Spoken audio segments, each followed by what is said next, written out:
Mafana dia mafana nitoedra raha any atsimony nosy any amin'izao fotoana izao satria eo miresaka izay bazy Toliara izay hatrany a mirevidrevitra ny ady eo amin'ny ponina any Toliara sy ireo zay mpitandro filaminana mandrindra an'izay filaminana any an-toerana izay a mba hijorony izay resaka bazy Toliara izay. Efa maro moa ireo olona Vaoasambotra tao anatin'izany colonel Fanampera izay isan'ny lohandohan'ny mpitarika an'izany olona midina an-dalambe ka Vaoasambotra tao anatin'izany hetsika bazy Toliara izany. Ka ny pitsopitsony mahakasika an'izay no fakafakaina amintsika atao anatin'ity video ity ka manasa antsika rehetra anaraka an'ity video ity hatramin'ny farany. Asa dino ny milaiky ny video antsika ary tsara voatrany ny Abonneo amin'ny chaîne antsika mba ahafahanareo manaraka tsy tapaka ny video zay lefa nahita isan'andro. Tsy ampiantela moa isika fa avy hatrany tonga dia vavany ndao ary.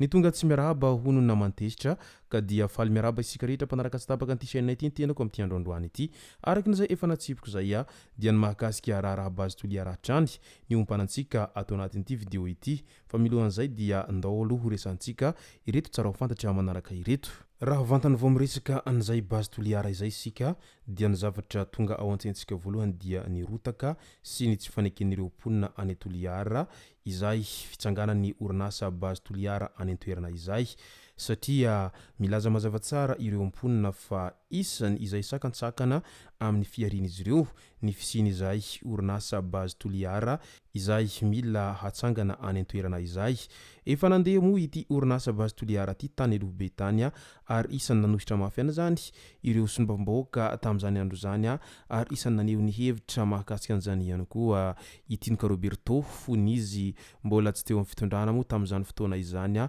izany hoe tamin'ny andron'ny herajaorany mampianina iny moa no isany nahitana any Andriamatoa ity Roberto izay naneho ny heviny mahakasika an'izany resaka bazy Toliara izany. Nilaza mazava tsara izy tamin'izany fotoana izany fa maro ireo zavatra miaina sy mananaina ao anatin'ireo toerana hanaovana an'izay bazy Toliara izay.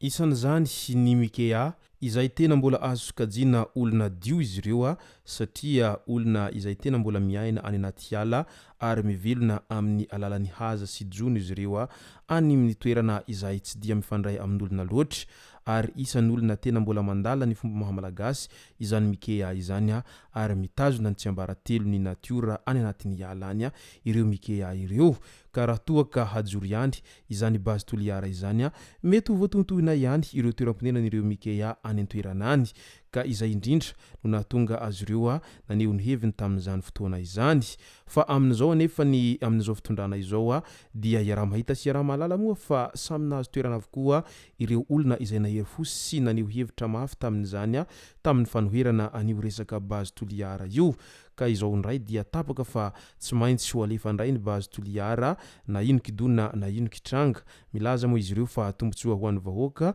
no antony pisiny an'izay bazy Toliara izay ary hanome asa ho an'ny vahoaka marobe any an-toerana any. Isan'ny manohitra an'izany resaka bazy Toliara izany isy teny rarina solony haiko izay sombam-bahoaka voafidy tao Toliara voalohany ary milaza mazava tsara izy fa tsy tombontsoa ho an'ny vahoaka any Toliara mihitsy ho izy no tena antom-pisiny io bazy Toliara io fa mety ho tombontsoan'olombitsy araky ny nambarany hatrany ka noho izany dia tsy mety aminay any Toliara ho izy ny fisiny io bazy Toliara io ary isany hanimba tontolo iainana sy ny hoavinay any amin'ny faritra any izy io mba aiza ho aiza ny rivotra madio hiainan'ny mponina sy ny rano fisotro madio izay hiainan'ny mponina any an-toerana any raha toa ka ho alefa io resaka bazy Toliara io ary tsy ny rehetra kory no ahita asa amin'io bazy Toliara io izy hatrany fa mety olona vitsivitsy ihany no mety ahazo toerana amin'izay resaka asa izay. Etsy andanin'izay naneho ny heviny ihany koa iteo Rakotovao izay mpanakanto kalaza zanaky ny faritry ny Toliara no sady mitondra anarana Miha mihitsy moa izany teo Rakotovao zany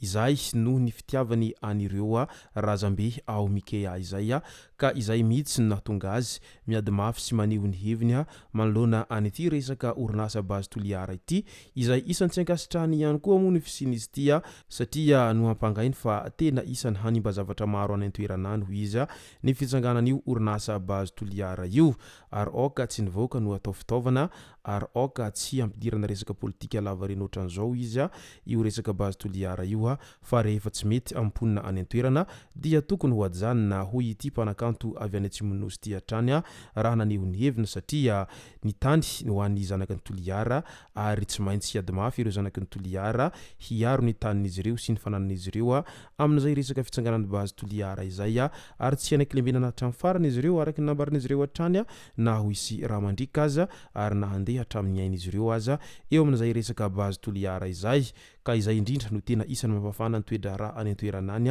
amin'izao fotoana izao. Etsakelan'izay dia voalaza ihany koa tamin'iny andron'ny omaly iny fa Vaoasambotra tao anatin'ilay fihetsiketsehana amin'izay fanoherana base Toliara izay ihany koa ny colonel Fanampera izay isany ray aman-dreny zanaky ny Toliara no sady isany lohandohan'ny mpisorona mitarika anireo vahoaka izay midina an-dalambe any amin'izay resaka base Toliara zay amin'izao fotoana izao ka io Vaoasambotra io ary noentin'ireo mpitandro filaminana mba hanaovana fanadihadiana mahakasika an'izay resaka base Toliara izay hatrany. Araka izany ara dia maro ireo olona manahy mafy amin'ny mety hampafana kokoa n'ity toedra raha base Toliara ty any an-toerana any satria raha izao no mitohy dia mety hafana sy ho mety ho mafimafy kokoa ny fifandonana izay mety ho isy eo amin'ny mponina any an-toerana any sy ny mpitandro filaminana satria etsy andany ny mpitandro filaminana nandefa hafatra mazava tsara fa tsy maintsy handraisana fepetra ireo rehetra Miha mikomy sy mitokona ary manohitra an'izay resaka base Toliara izay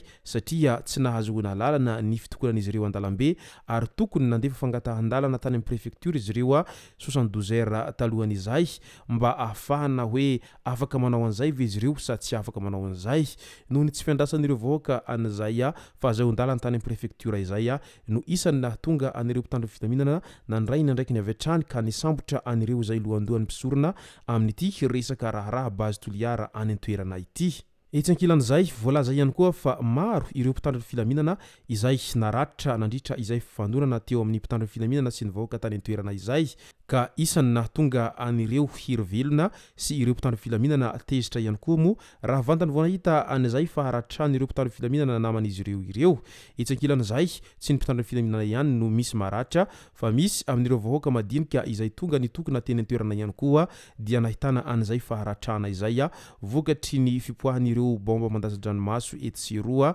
ary vokatry ny fifandonana teo amin'ny mpitandro filaminana sy ny vahoaka tany an-toerana izay ka dia ho arantsika eto ara no mety ho toy ity resaka raha base Toliara ity amin'izao fotoana izao fa raha araky ny zava-misy any an-toerana dia tena mafana dia mafana ny toedra raha ary maro ny manahy mafy amin'izay hoe mety hafana lavitra noho ity efa misy ity toedra raha ity raha toa ka tsy misy fandraisana ndraikitra farany izay haingana ary tsy misy maromaritra iraisana farany izay haingana ho raisina eo amin'ny vahoaka sy ny mpitondra ary ihany koa ny mpitandro filaminana any an-toerana any fa raha toa ka samy miziriziry amin'ny heviny angambany dia mety ho isy raha mandrika maro indray raha izao no mitohy ka dia iandrasantsika ara izay fanapahan-kevitra ho raisy ny mpitondra fanjakana izay amin'ny hoe mbola hitovy ve izay resaka orinasa base Toliara izay sa ho ajanona mba hanomezana fahafahampony vahoaka any an-toerana. Izay no masaka azona rosta ao anatin'ity video ity tomboko lasy tomboko vavy misaotratsika rehetra nanaraka an'ity video ity hatramin'ny farany azadino ny milaiky ny video antsika ary tsarovatrany ny miabone amin'ny chaîne antsika mba ahafahanareo manaraka tsy tahapaka ny video zay lefa nahito isan'andro tomboko lasy tomboko vavy mankasitraka dia miratsoa.